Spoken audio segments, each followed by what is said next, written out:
Have you ever felt uninspired? Do you have a bunch of insane art goals? Do you want to get better at drawing many things but feel so unmotivated?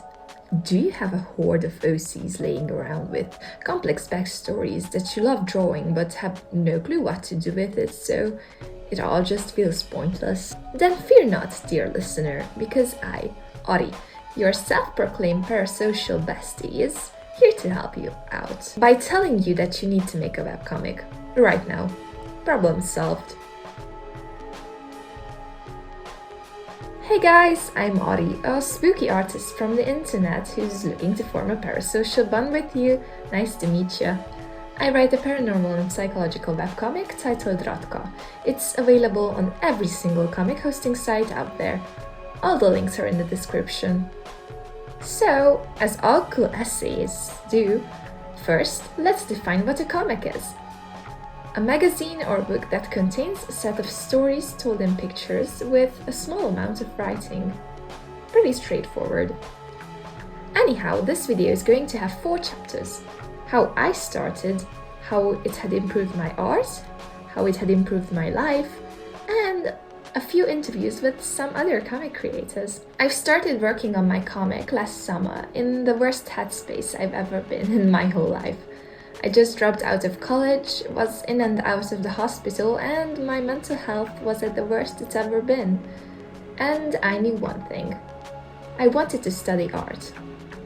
I went into an extreme frenzy of making studies, still lifes, random paintings, and it all felt amazing to be creating art again. But I needed a bigger goal. Yes, getting into art college is a huge goal, but admissions would only start in about a year. Getting a job is also important, but that doesn't keep my inner fire burning. Also, I wanted a goal with art. I remember going on TikTok and the female horror game protagonist outfits trend was becoming big in my circles of the internet, and thought to myself, man, I love drawing stuff like this. And an idea hits me. I should make a comic with the female horror game protagonist archetype as the protagonist? I don't know, it got so much bigger than that, but this is how I started if I keep it super short. I've always loved comics ever since I was little and have drawn quite a lot. My dad has a huge Marvel comics collection and he's the one who introduced me to the world of comics. Did I ever want to be a comic creator? I have drawn quite a few comic strips when I was smaller, but up until that moment I've never really thought about it. I've told this story to prove you that you can get inspiration from even the silliest thing. A frog, your favorite socks, the breakfast sandwich your dad has every morning. The pool is bottomless, you just have to have an open mind and be not afraid of diving. But you guys are here to get an answer on why you should do the same thing. I've never really been a sketchbooking kind of person. I like to finish my work and would rather have 3 finished paintings than 1 finished sketchbook because it makes me feel more productive for some reason. Like, yes, look, I worked X amount of hours and I have this product to show for it. You can do that with a sketchbook technically, but something feels off about it, and I prefer to have an orientation, a bigger goal in mind whenever I'm doing anything, like ever. I don't know if I've been plagued by capitalism or toxic productivity culture, but I am like this, and I bet a bunch of other people are as well. So making comics definitely solves this problem. Yes, you need a bunch of extra work if you want your magnum opus to come to life, but if that's not your vibe, you can make a bunch of short, silly stories. But how did it improve my art? Simple. Have you tried drawing the exact same thing 10 times from different angles? Yeah, that's what I'm talking about. While making comics, you have to be an expert at character design, expressive poses, perspective, background design, and composition. Or if you are not, you will definitely learn along the way.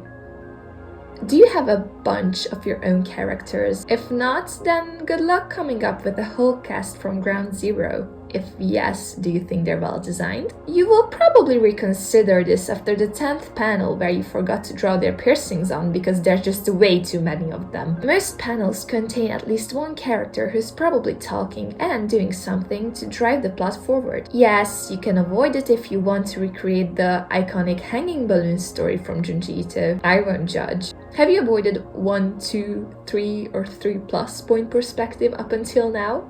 Like the anti-vaxxers think they can avoid the panini just by manifesting hard enough? Do you plan on continuing to do that? Then welcome to the Abyss land where all of your characters are in the indescribable Lovecraftian nothingness. Jokes aside, I know I've just scared all of you off of making comics. That was not the point.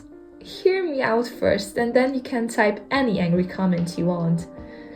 I've said all that because whenever I drew in my sketchbook, I would only draw stuff I liked and like a few studies here and there, but would definitely avoid drawing cars, for example, because I despise cars. I don't know, I hate them. I don't even know how to drive, don't ask. Have I been able to do that with my comic? No.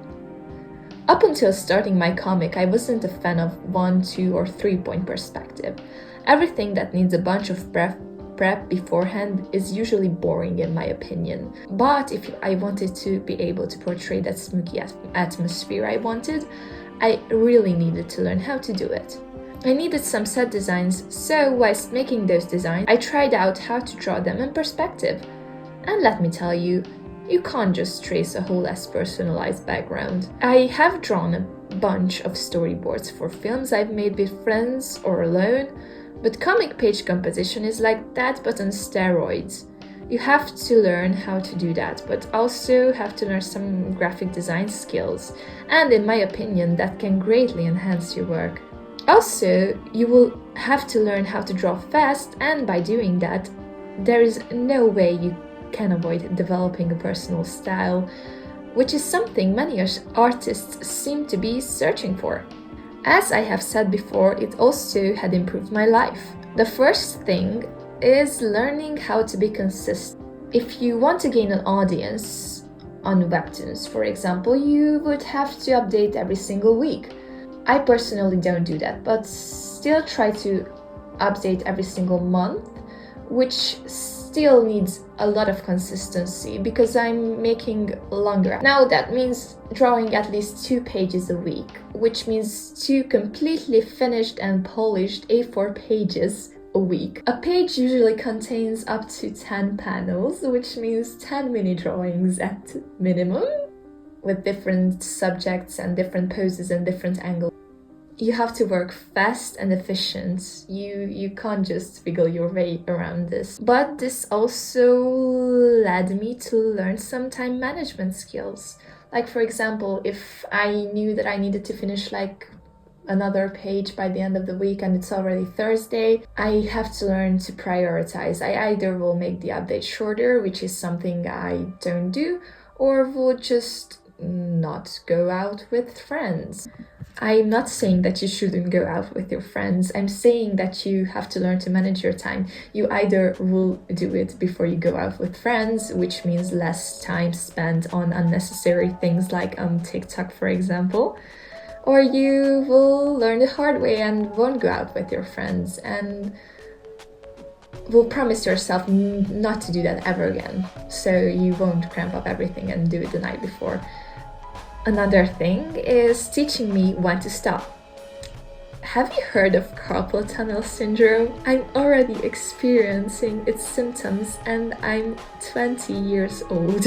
I draw quite a lot, and whenever my hands start to hurt, I have to learn to make myself stop. I have to have enough self-control, which is something I lack whenever it comes to work and drawing because I become obsessed most of the time. But I have to put that obsession away and prioritize my health, which is the next thing I've learned this way, is taking care of my health.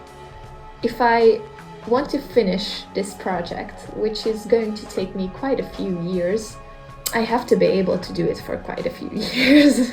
I'm not able to do it full time, so I can't speed run through it. This is just like a side hustle, a hobby. I'm doing this whilst working part-time and also studying.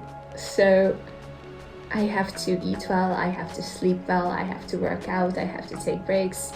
I have to do all that to live a fulfilled life. If I'm not living a fulfilled life, I usually don't even get inspired and am burnt out very easily. So that's another thing I have to think through whenever I feel like not stopping with working. And now let's get into the few questions I have asked a few comic mutuals. I have talked with Mr. Hero Guy, Fear, and Nova.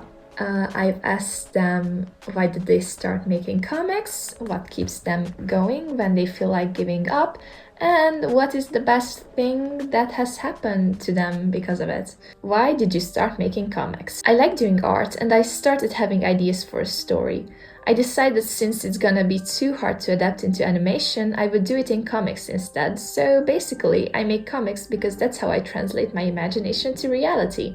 It has always been a dream of mine to start one since childhood.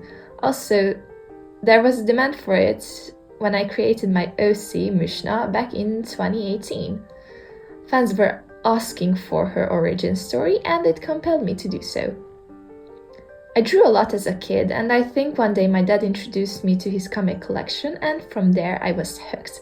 I usually actually read out loud what my characters were saying in my drawings back then, and then when I learned comics were a thing, it fulfilled that thing I used to do. That and my family got really annoyed with me when I did it, so I stopped reading things aloud from my head. Overall, comics just became something I loved to do and never stopped. I think I was 6 when I started. What keeps you going on the days you feel like giving up? My friends that I made in the comic art community keeps me going. When I feel bad or down, I go to them for advice. It helps me a lot because they help me stay grounded. I also learned to drop many of my expectations of what success is supposed to be, and instead of constantly focusing on the bigger picture, I try to look at making comics as just taking a step at a time and focusing on the present instead. I treat it as work even though I'm not getting paid. Not yet, at least. It's also a good way to keep me occupied instead of doing nothing. When I do feel burnt out or no motivation, I take a break and do other things that will help me stimulate my creativity, like music, video games, and sports. I think it's important to not force yourself when you lack the energy to draw. Let it come naturally. The love I have for my characters, I think. It might be weird, but I view all of my babies as friends, as if they were real in a way. So the idea of not drawing them is the same as never seeing them again, and it put ways of the sadness and of any other doubts I might have about making comics. That and I really want to tell their story. It's important to me and my personal growth and my healing. What is the best thing that has ever happened to you because of it? The best thing that happened to me was that I found a supportive but niche community of people that are like me and support me, and I found a group of friends whom I've been able to share my trauma, get advice, and grow through my constant struggles in life. The community has been a huge influence in my current journey as a comic creator. The reaction I get is wonderful. It's nice to know that there are people out there who love stories and art and are asking for more. Networking with other webcomic creators is also a cool thing, although it can be discouraging in some ways. The current comic I'm working on, like continuing to do comics, eventually landed me in a story that I truly love. It helps me grow as a person and work through things. Outside of that, probably working for Absolute Tabletop, because I did comics and posted them, it caught their attention and they hired me to do a backer kit for their campaign setting. I had idolized these people for years, and the fact that I had the chance to work with them was beyond amazing. If you guys have any thoughts and opinions or even experiences with making comics, please don't be afraid to write them in the comments below. I'm Artie. I'm a comic creator, and I'm so happy to be able to say this. It's a hard hobby. It can be devastating at times, but it's so worth it. I write a paranormal and psychological webcomic titled Rotko. It's about a girl with the evil kind of eating problems. She has a pseudo best friend named Vlad. It is set in Transylvania. It is spooky. It has a bunch of paranormal paraphernalia. And I hope some of you guys end up reading it and enjoying it. If you guys have created a comic, please feel free to link them in the comments below. I will try to check them out. Thank you so much for watching and have a wonderful and amazing day. Goodbye.